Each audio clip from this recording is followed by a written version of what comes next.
What if? What if you had a friend who died without knowing Jesus as their personal savior? What if he or she went to hell? What if one day you received a letter in the mail from beyond? A letter from hell. A letter from your friend in the flames of eternal torment. The following is a dramatic presentation. It was written by a fictitious high school student named Josh to a friend named Zach. Although Zach had every opportunity to tell Josh about Jesus, he didn't. They were best friends. They played soccer together, they went to classes together, they partied together, they shared their lives with each other. But there was one thing Zach held back from Josh: his personal relationship with Jesus Christ. The rest of the story is simple and sad.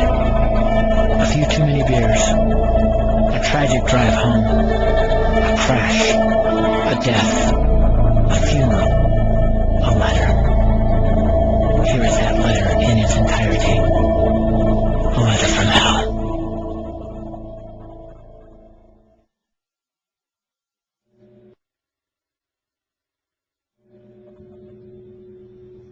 Dear Zach,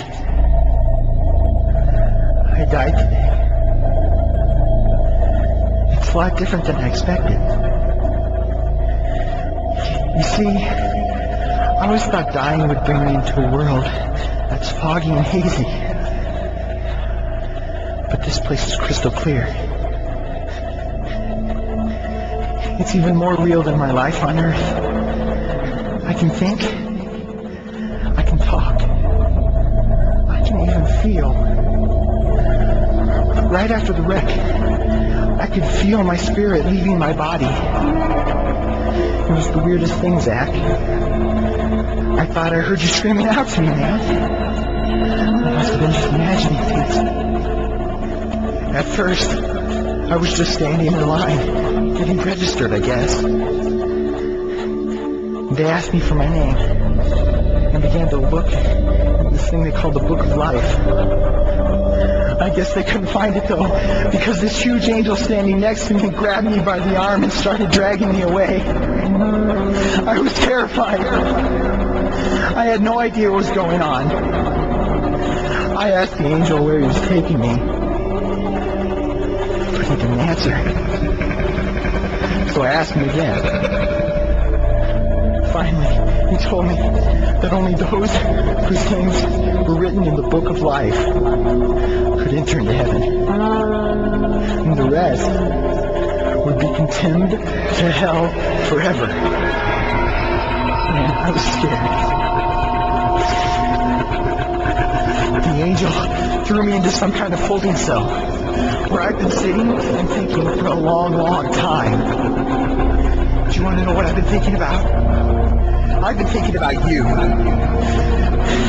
Zach, you're a Christian. You told me so yourself. I mean, we talked about it 3 different times today. Kelly brought it up, and you laughed it off. Coach Adams brought it up, and you changed the subject. I mean, it came up right before the wreck. Well, the question I can't get out of my mind is this, Zach. Why haven't you ever told me about how to become a Christian? I mean, you say you're my friend, but if you really were, you would have told me about this Jesus and told me how to escape this terrible place that I'm headed for. I can feel my heart pounding in my chest. The angels who have been chosen to cast me into hell are coming down the hallway. I can hear their footsteps. I've heard of this hell, Zach. They call it the lake of fire. I can't stand it, Zach. I'm terrified. No, the angels are at the door. Oh, no. No! They're coming in, and they're pointing at me. They're grabbing me and carrying me out of the room. I can already smell the burning sulfur and brimstone. I can see the edge of the cliff where hell burns. This is it. I am without hope. We're coming closer. Closer. Closer. My heart is bursting with fear. They're holding me over the flames. I'm damned forever. This is it. They have thrown me in. Fire. Pain. Hell. Why, Zach? Why didn't you ever tell me about Jesus?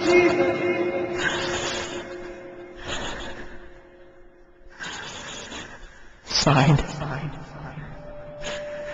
your friend, Josh. Yes.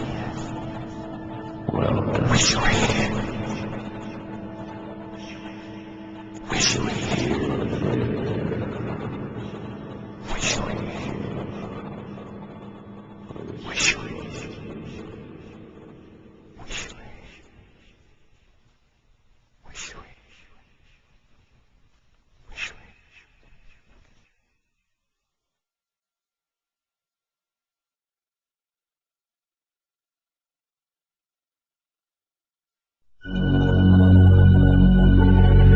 Don't bother me.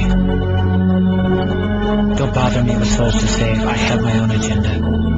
There's school to do, sports to play, important stuff to attend to. Don't bother me with my friend at work. He's got his own religion. I don't have time to change his mind. He'll make his own decision. Don't bother me with that little girl, the girl playing in the street. She's much too young to understand the Savior she can meet. Don't bother me with the sounds I hear, the sounds of people shrieking, although I wonder who they are. Who are these victims screaming? Don't bother me with who they are. I really don't want the blame. Because it's my friend at work and that little girl who from hell scream out my name.